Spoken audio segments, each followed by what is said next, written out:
Hello family. Welcome back to Carolliving. Thank you so much. Happy Independence, Carolliving family. I know you're out there enjoying the 60 years of age. Uganda, we're now 60 years post-independence. But I know for many people, this means different things. But many times, we all appreciate a level of independence. Today, I'm glad to have my little sister over here. We have some balloon vibe. We are all in vibe by the independence. So I want her to just tell us, what does independence mean to her, like a personal experience. Personally, I'm called Betty Arishava.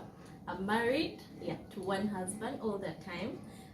Independence to me means independence on very many levels. Independence of mind, independence of soul, independence of any influence that would stop you from doing anything that you would want. Personally, as we celebrate our 60 years in Uganda, I'm really glad that I've reached a level of maturity where I no longer live my life based on what people will think, how they perceive me. I'm honest to myself. Whatever decision I decide to take, it's for me, and it's very independent of whatever anyone decides to do. That's, I think, at most independent. Talk on it, sister. Did you just hear that? Huh?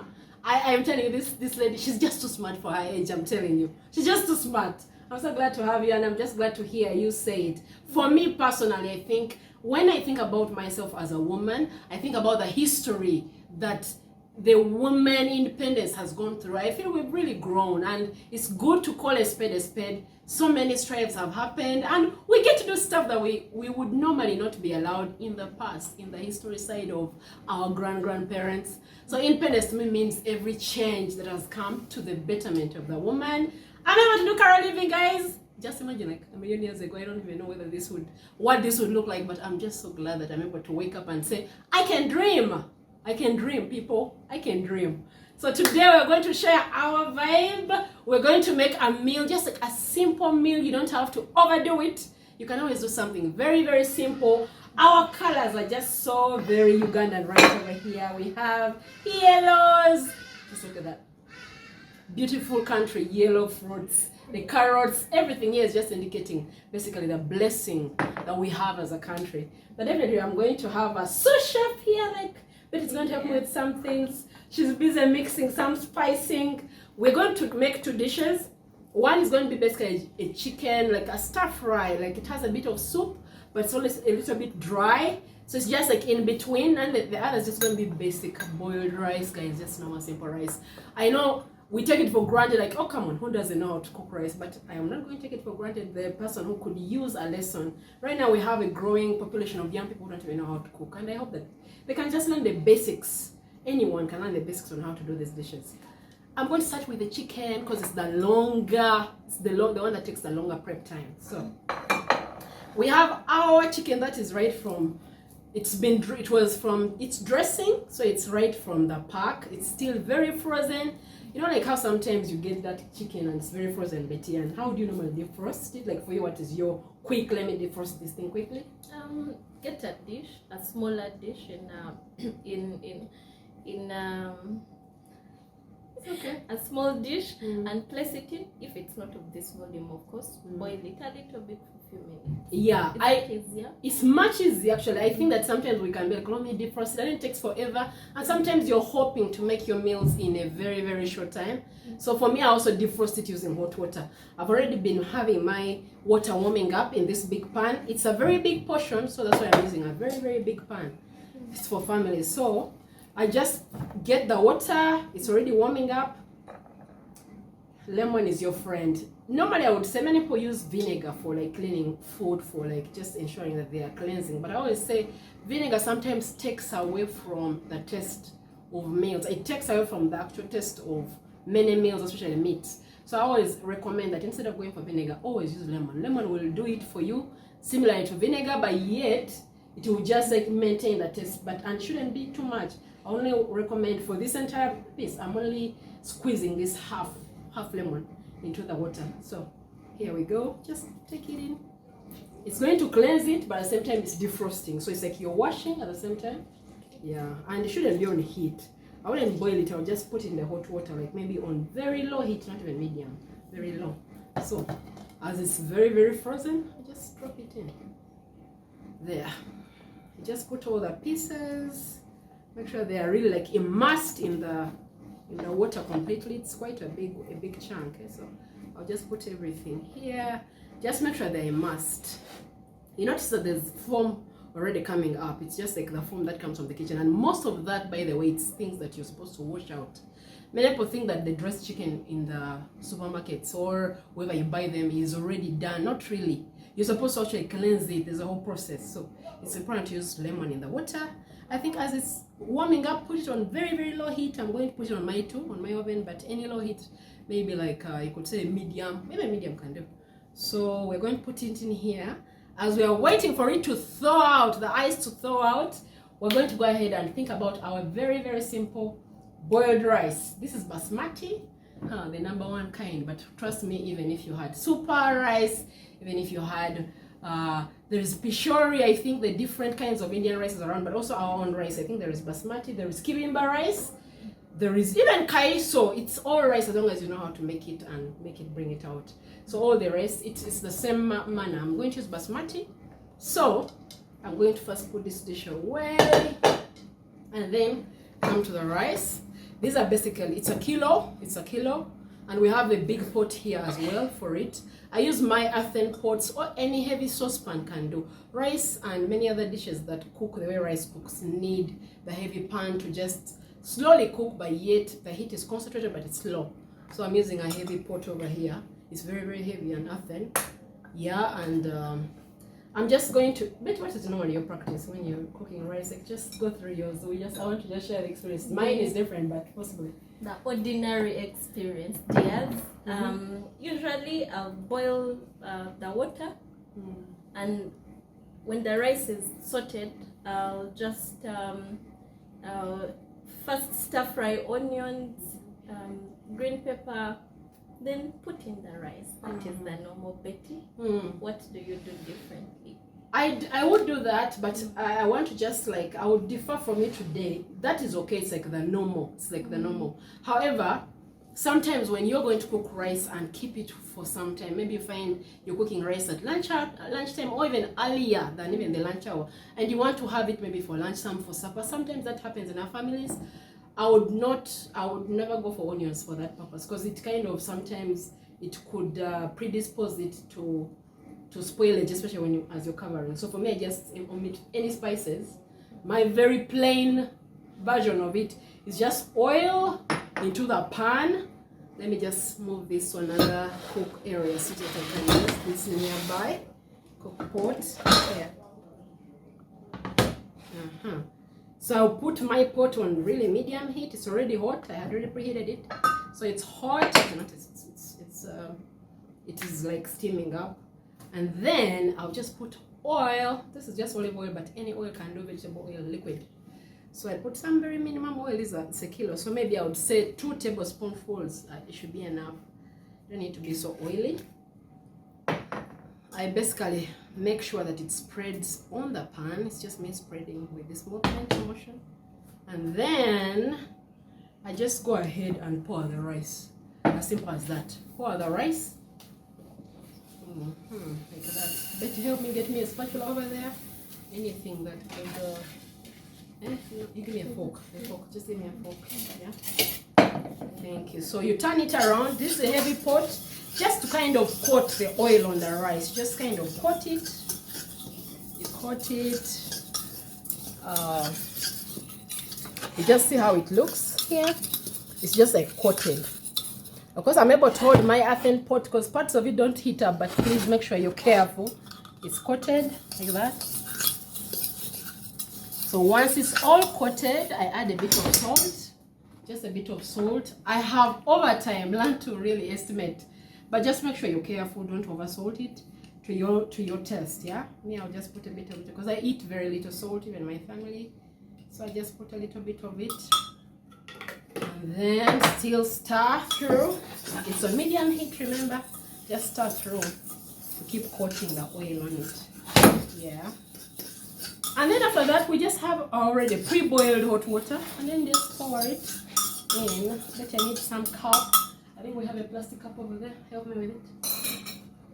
This, the one which is over this one. Yeah, that can do. Yeah. So this, the rice basically two of these cups and a quarter. So I'm going to use it. The water in the rice, everyone knows, it's just a 1 to 2 ratio. 1 part rice, 2 parts water. So I'll use this cup, and normally I've measured this already. It's 2 cups and a quarter.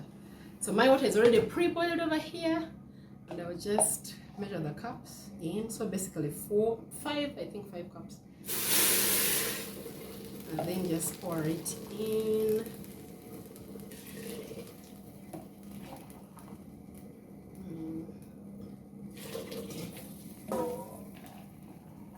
Yeah, my water is, the pre-boiled water is done. But I'm just going to go ahead and add some from my tap over here. In this tap, behind these flowers, there's a very beautiful tap here, very kitchen tap that is so movable. So I'm going to add to ensure the ratio is right. So let me add some extra.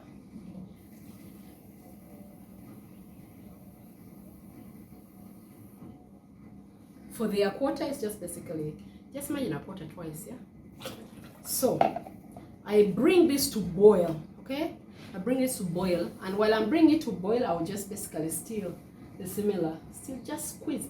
I would say, if you're not very keen with the estimations, just squeeze an equivalent of 1 teaspoonful of lemon. Lemon is extremely strong, and actually I could use this very well that I've already used. So just do that. Just a bit of drops. It helps it to just kind of keep it from going bad as easily, as quickly as you've covered it. So that's enough. I still stir through to ensure the salt and the water come together. I often have also a trick. If you want your rice to smell really great, I have pre-dried, oven-dried, literally these are lemon peels. I always drip in one. Like, it just gives it a very good taste. So it's very strong as well. It's pre-dyed, so it's concentrated. This is also very good for your fascias. By the way, you get always very good in natural fascias. We'll do it another day, but this is also good. So I drop in just a piece of it there. It gives it a very good aroma as it boils up and just keeps the. So I'm gonna cover it, let it boil until it's ready. So this is its basic. That's our independence.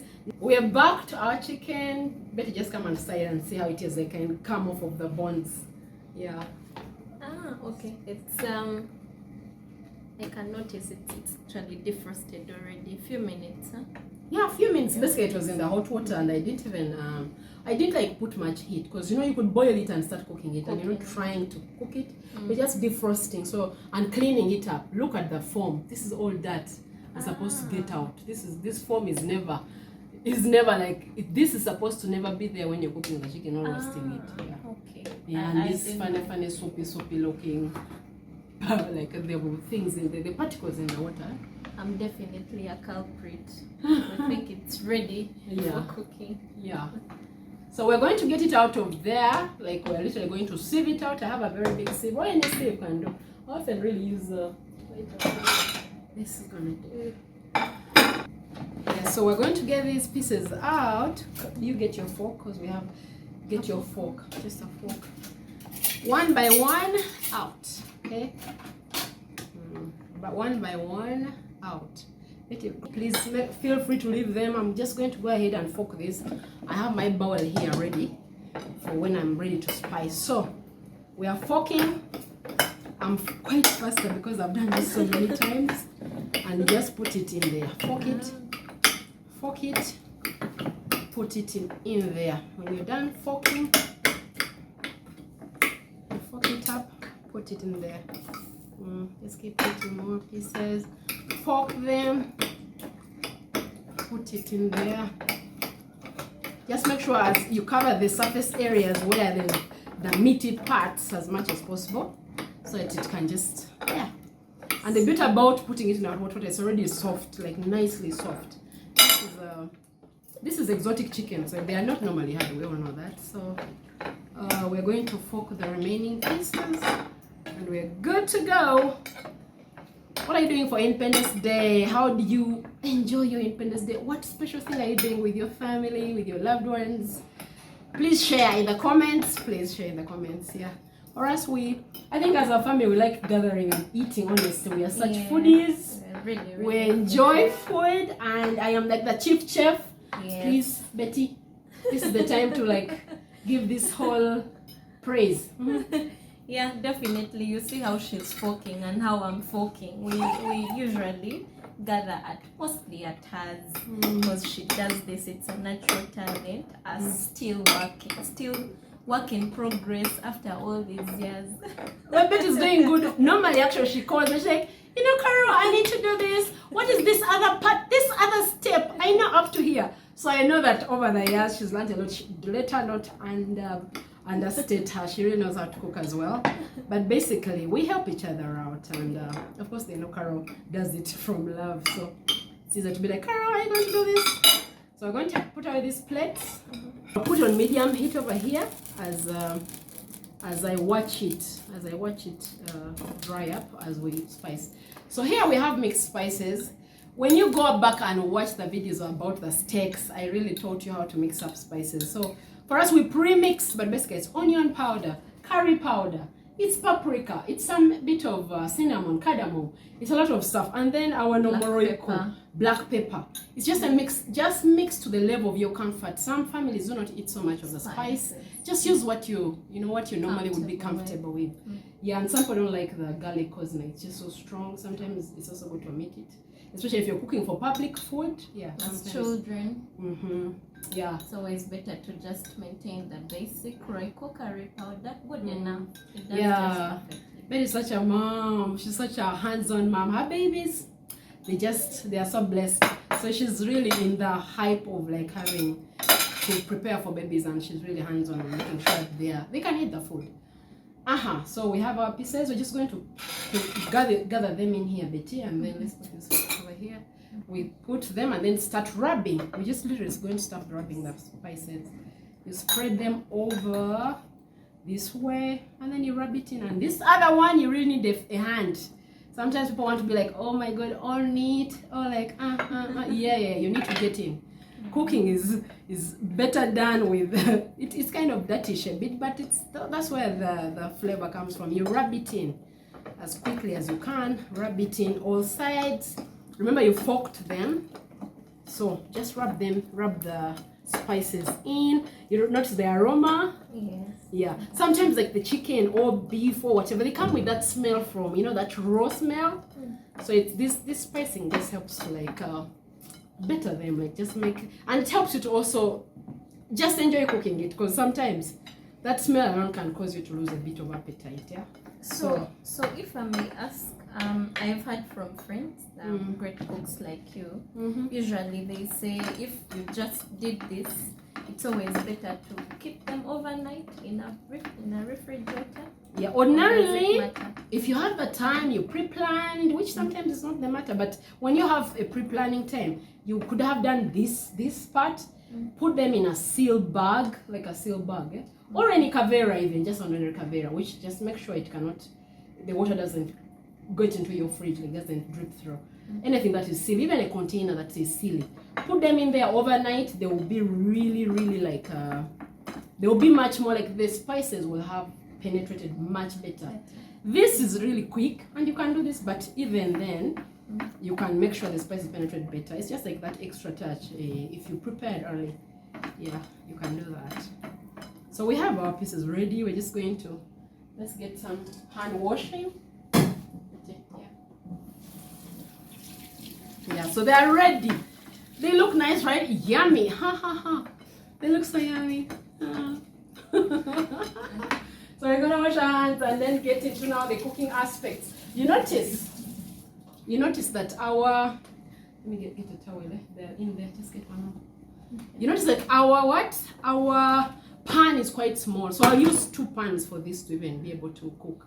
I'll use 2 pans. One pan to be too clogged and it won't be able for you to turn. So I have my pan ready. I'm just going to put some olive oil. Whatever oil you have does better. Any vegetable oil is good. Rocky, Fortune Buto, and it does. So I'm putting my oil over here, just spreading over the pan and leaving my heat now on very high and dripping it in.